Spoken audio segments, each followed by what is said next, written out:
Bonjour à tous et bienvenue dans Côté Comics, votre rendez-vous qui se consacre aux comics mais de côté tout le reste. Fans de comics ou petits curieux, cette émission va vous en mettre plein les yeux. Iron Man, Nick Fury, Aquaman, tous les super-héros vont finir par y passer. Mais sans plus tarder, le sommaire. On commencera l'actu et les sorties de la semaine avec Julien. Thomas prendra le relais avec Supérieur pour sa rubrique J'ai lu pour vous. Ensuite, Tout Sur vous donnera les clés pour commencer Batman. Et enfin, nous terminerons par J'ai une question comics, où nous répondrons aux questions de Baptiste et de Yuldwin qui veulent en savoir plus sur les éditeurs français, mais aussi si DC et Marvel se font la guerre. Mais tout de suite, on va retrouver Julien. Bonjour à tous, l'actu et les sorties comics, c'est maintenant. Un tour du côté du petit écran pour cette rentrée 2012 et l'arrivée de deux nouvelles séries. La chaîne The CW, qui vous avait offert Smallville, retente l'expérience d'une nouvelle série tirée des comics avec Euro. Hey, mon œil ! Oups. Ce sera cette fois, comme son nom l'indique, l'adaptation du personnage de Green Arrow, mais pas celui de Smallville, un tout nouveau, interprété par l'acteur Stephen Amell. La série devrait être assez sombre et terre à terre, avec beaucoup de références et personnages des comics, mais pas de super pouvoirs. Si je vous dis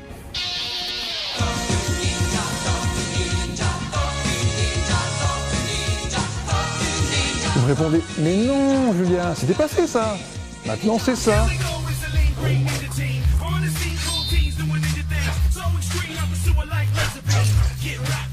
Et oui, les Tortues Ninja sont de retour à la télé dans une nouvelle série animée diffusée par la chaîne Nickelodeon. Une version adaptée à un public plus jeune, mais qui reste tout aussi drôle et fun que ses prédécesseurs, et devrait donc plaire à tout le monde. La série a débuté le 29 septembre et est déjà renouvelée pour une deuxième saison. Pizza!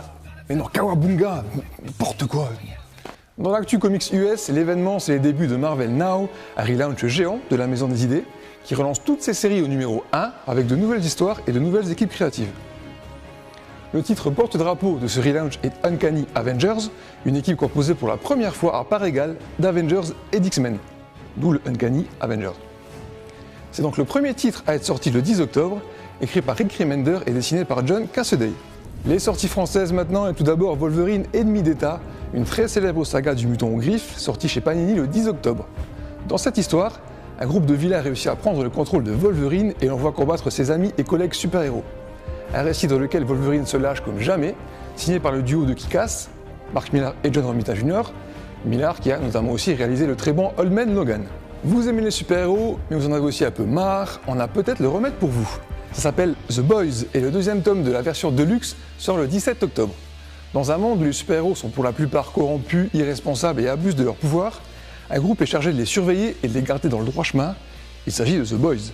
Anti-super-héroïsme, provoque, politiquement incorrect, gore et humour noir sont au rendez-vous de cette série totalement barrée de Garth Ennis et d'Eric Robertson, qui n'est donc pas forcément à conseiller aux plus jeunes lecteurs. C'est tout pour les sorties, on retrouve maintenant Thomas, et je vous dis à très vite, portez-vous bien, lisez des comics, et prenez soin de la planète. Ciao!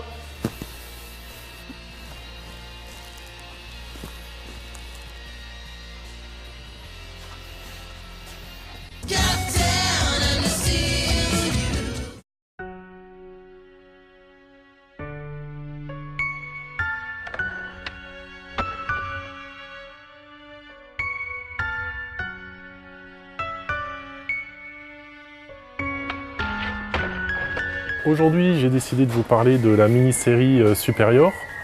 Donc, c'est une série qui est scénarisée par le très grand Mark Millar, qui est vraiment un des scénaristes phares en ce moment dans le milieu du comics, et qui est illustrée par Leinil Yu.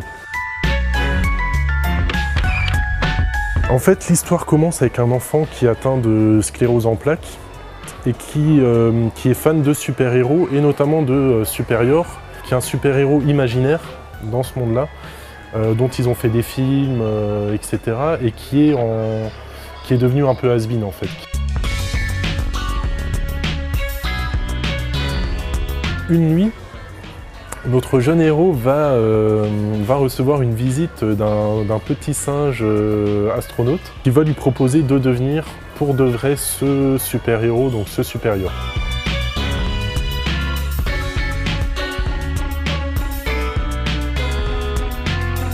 Cet album est intéressant parce qu'on voit Mark Millar qui va en fait, je pense, rendre un hommage un peu déguisé à Superman à travers justement l'histoire de ce super-héros qui était à un moment le super-héros le plus populaire et qui est devenu un peu has-been et qui a perdu de sa popularité en fait.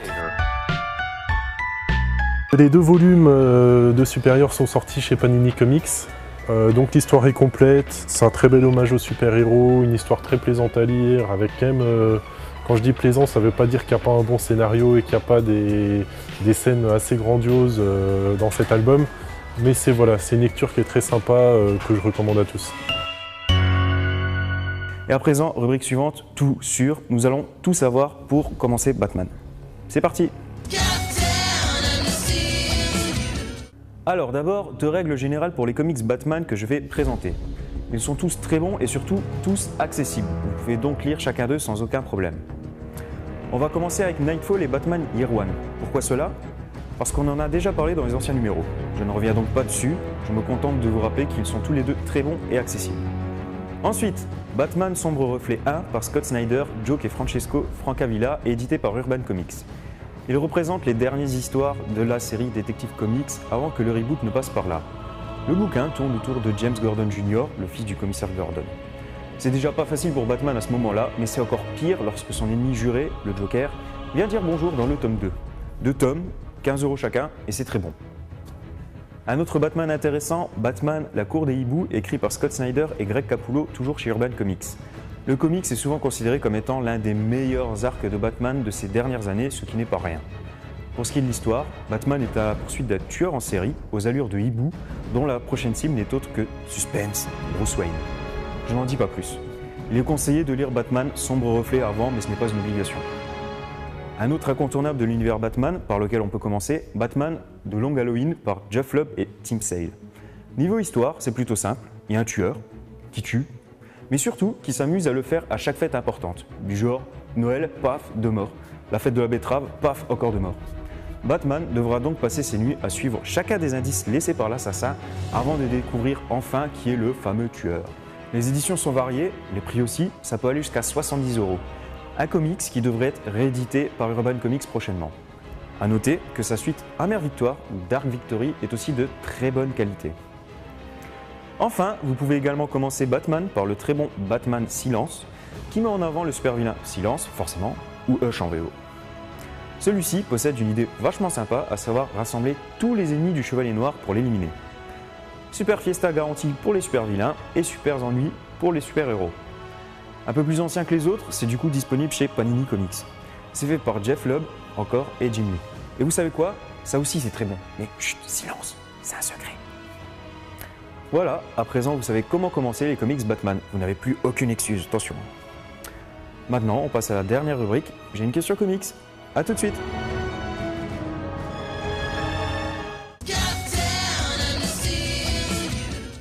Aujourd'hui, nous allons répondre aux questions de Yuldwin et de Baptiste qui veulent tout savoir sur les éditeurs français, mais aussi si Marvel et DC se font la guerre. Alors, Yuldwin, on se fait souvent des idées, mais non, Marvel et DC ne se font pas la guerre, pas plus que Quick et McDonald en tout cas. Ils ne se tirent pas dans les pattes trop ouvertement, mais cela ne veut pas dire non plus que l'un ne serait pas heureux si l'autre venait à disparaître, forcément. C'est une course quoi, tout simplement. À présent, Baptiste. Alors on ne pourra pas faire tous les éditeurs, il y en a beaucoup, on va donc citer les principaux. Les 2 éditeurs qui se partagent Marvel Edition en France sont Panini Comics et Urban Comics. Panini Comics, de son côté, gère toute la branche de Marvel en France. La compagnie peut également compter sur sa filiale Fusion Comics, qui possède les incontournables comics Buffy ou Angel and Faith notamment. Auparavant, Panini possédait également les droits de diffusion de DC Comics en France, mais les a perdus en 2012. Depuis, les droits de DC Comics et sa sous-branche Vertigo sont passés chez un concurrent, Dargo. Ce dernier crée alors une filiale destinée à gérer tous ses comics DC, Urban Comics. Rapidement, Urban Comics s'organise et réédite des comics incontournables avec en tête Watchmen. Peu de temps après les premiers comics reliés, ce sont les kiosques qui débarquent. Les premiers mettent en avant les derniers numéros pré-reboot comme Flashpoint par exemple, mais rapidement, les kiosques se concentrent sur le reboot DC. En fait, pour faire simple, Urban Comics a récupéré les droits de DC en même temps que le reboot à quelques mois près. Résultat, ils peuvent mettre en avant des kiosques qui débutent au numéro 1, forcément, ils ne vont pas reprendre la numérotation de Panini, mais en plus, ils mettent en avant les nouveaux débuts de DC, ce qui reste un sérieux argument de vente, notamment pour les nouveaux lecteurs. Le plus gros éditeur de comics indépendant est Delcourt, qui possède dans son écurie quelques comics sympas, comme 28 jours plus tard, Invincible, des comics provenant de très grosses licences, comme Spawn, Hellboy ou bien évidemment Star Wars, mais aussi et surtout, Delcourt possède le comics indépendant qui fait un malheur à chaque nouveau tome sorti, on vous en a déjà parlé 100 fois, The Walking Dead. Pour ce qui est des autres éditeurs, on peut noter Glénat par exemple, avec le surprenant Absolution, Anna Mercury, Marine Man ou encore Wolfman, Soleil, qui possède tout ce qui est Alien, Predator, Alien vs Predator, Terminator ou les Tortues Ninja. On a aussi l'éditeur Milady Graphics, qui possède le sympathique Empowered ou encore une véritable petite perle, Ghostopolis. Et enfin, on peut noter aussi Atlantic, qui possède le très connu Superman contre Mohamed Ali, mais aussi d'autres comics plus discrets pourtant de qualité comme Morning Glory Academy. Pour résumer tout ça, 3 gros éditeurs principaux en France, Panini Comics, Urban Comics et Delcourt, mais aussi une multitude d'autres éditeurs comme Glénat, Soleil, Milady Graphics, Atlantic ou encore Emmanuel Proust. Voilà, c'est tout pour J'ai une question comics, j'attends vos questions. Notre émission s'achève ici. Ah bah il marche celui-là, cool. Et sérieux, je te jure, c'est pas possible, c'est pas humain ce que tu fais, mais t'en as conscience quand même, c'est pas possible. T'as juste pas le truc, c'est pas grave. Mais pourquoi ça marche pas chez moi? Et qu'est-ce que tu fous ici? Je voulais voir la fin de l'émission, je l'avais jamais vu encore. C'est cool. Bah, je dis au revoir aux gens. C'est fou, hein. C'est C'est important quand même. Oui. Bah je t'en prie, vas-y. T'es sûr, je peux. Je te dérange pas, ça va? Je vais rester là quand même. D'accord. Donc notre émission s'achève ici. Je vous attends très vite pour des aventures encore plus comics. D'ici là, portez-vous bien et passez une très bonne soirée. Allez Ah, t'avais pas fini en plus. Ouais.